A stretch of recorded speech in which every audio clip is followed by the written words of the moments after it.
What is poppin', y'all? Welcome back to another YouTube video, and today we're taking a look at another anime review. Today we're taking a look at another 13 episode anime, which is quite new and quite recent, and I have seen clips of it on TikTok. That is the reason why I watched this, I'm going to be completely honest. The scene that I saw from TikTok, I'm going to do this disclaimer now, is where they're stood on top of the, giant column, the giant stone structure, and there's a bear waiting for them at the bottom, and they need to jump down to get the battery. And the girl is like, if you go get it, if you go get the battery, I'll let you touch my boobs. And he jumps fucking instantly, not a second thought, not an ounce of hesitation. He jumps down, he parkours, he gets that battery and gets back up to the top. And that is the scene that I saw, and that is the scene that made me want to watch it because I thought it was funny as fuck. So I put it on, and without any further delay, let's see what Google has to say, because we always check what Google has to say before we get into anything else.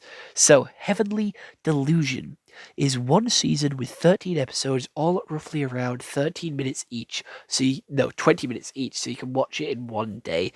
Bash it out like I did, do a quick little binge watch. So it has a 8 out of 10 IMDb and 8.2 out of 10 on my anime list. You can watch this on Disney Plus or Crunchyroll, and it is a boy grows up behind the safe walks of an apocalyptic Japan full of monsters. Tokyo flourishes as a paradise, while outside walls of hell's dangers lurk. However, a small group of searchers for heaven. Right, so there is two separate stories here. So I will talk about Tokyo's story first. Tokyo is a kid. It is an all-girl school. It's an all-girl class, and they live behind these walls.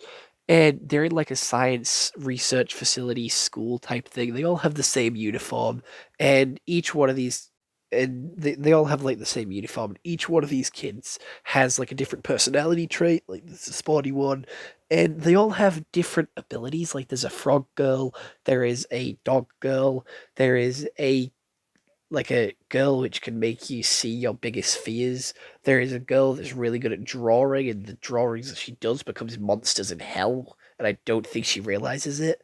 And half of these girls don't even resemble girls, I'm gonna be honest. I didn't think that they were all girls, but apparently they are. And Tokyo ends up finding like a secret room through the vent because like the dog girl can see things that aren't actually there, and it scares the shit out of her, and she wants to see what's on the outside. And the frog girl takes Tokyo through a vent system to look at babies, and then Tokyo gets pregnant, even though there's no other boys there, and some other girls like learn to kiss, and obviously being raised in this sort of like space, they've been raised being shown only what the scientists and the people that run this place want them to see. So they've never been taught kissing. They've never been taught like sex. So them getting pregnant in an all-girl place is extremely weird. There's also a strange alien figure that floats around and sort of heals people, and like there's a giant explosion and the AI goes rogue that runs the place, and Tokyo gives birth to twins, but they only give her back one baby. The other baby's gonna go off to experimentation, and like the whole thing collapses by the end, and Tokyo starts to grow like coral from her skin, and that's literally where that story ends.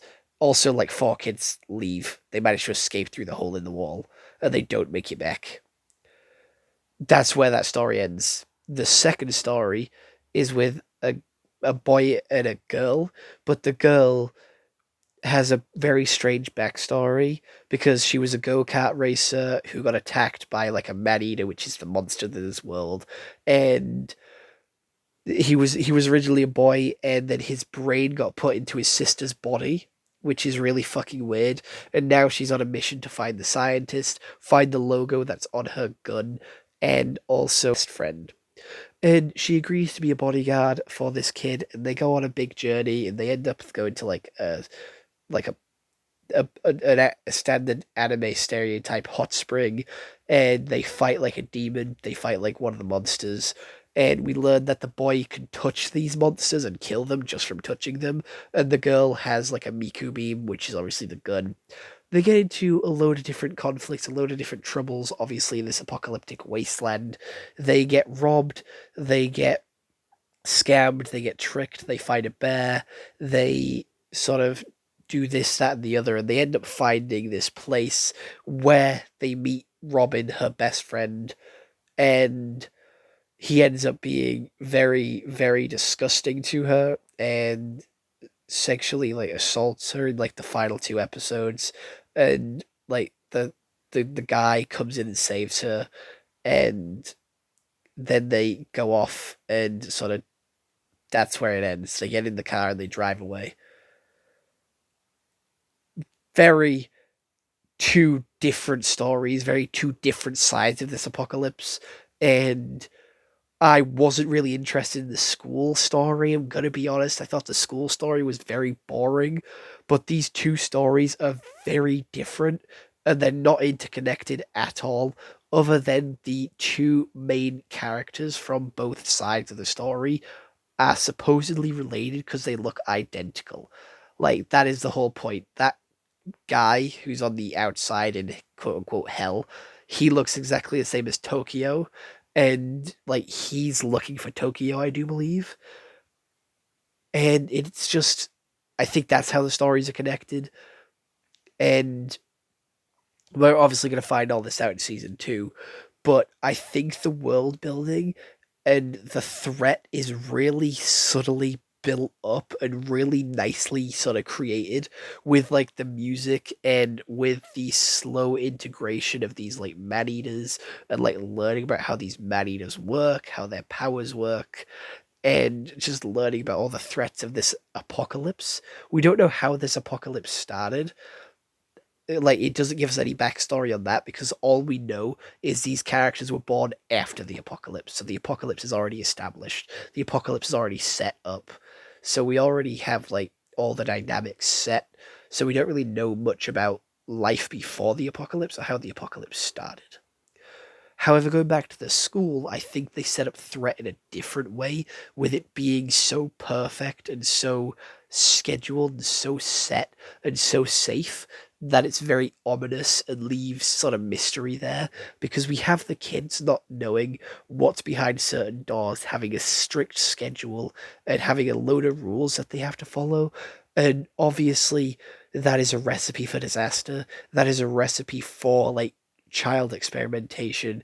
Like, there is a lot of shit going on there, and you don't know that these kids have been experimented on. You don't sort of realize that the girl is part dog or the girl is part frog till later on in the series, and then you start picking up like all these little subtle details which have been fed to you from the start of the series, that all these different kids have different abilities or like different sort of animal techniques, or like, I don't know the special word for it, like animal characteristics, and these weird babies that are being made in the basement. It's so freaky and so creepy and so off-putting, and it just keeps you on the edge of your seat. But the anime itself is like really beautiful, and like how they do the sky, how they do the scenery, all the colors and the character designs.